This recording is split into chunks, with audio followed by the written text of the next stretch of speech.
अस्सलाम वालेकुम दोस्तों। गर्मी का पारा दिन ब दिन बढ़ता जा रहा है। 40 से 43 डिग्री सेल्सियस रोज़ाना का जो है तापमान नज़र आ रहा है। इसलिए हमने सोचा कि हम खेत की तरफ जाएंगे और वहाँ पर जाकर खाना खाएंगे और इस गर्मी की से राहत पाएंगे।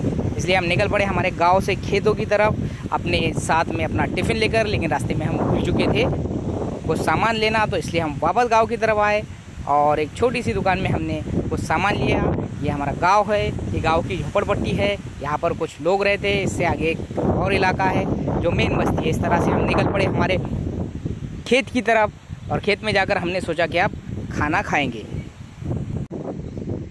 इस तरीके से नज़ारे देखते हुए हम खेत की तरफ जाने लगे।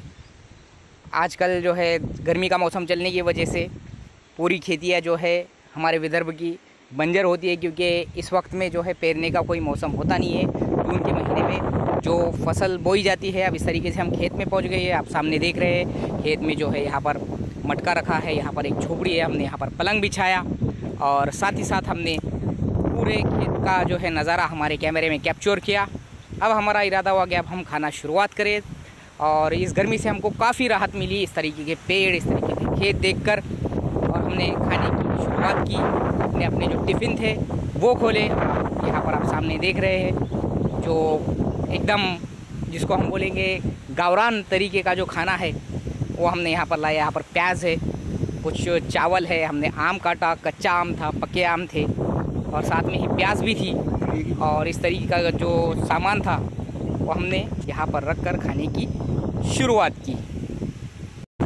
जैसे ही हमारा खाना ख़त्म हुआ, हमने जो साथ में नींबू लाए थे उससे बनाया हमने नींबू शरबत। नींबू शरबत के मज़े लेते हुए हमने दोनों ने पिया नींबू शरबत। ठंडा और मीठा एकदम प्योर तरीके का नींबू शरबत हमने पिया और साथ ही पूरी गर्मी हमारी दूर हो गई। जैसे ही नींबू शरबत हमारा ख़त्म हुआ, हमने अपने घर की तरफ जाने का इरादा किया। लेकिन घर की तरफ जाने से पहले शुरुआत तूफ़ान।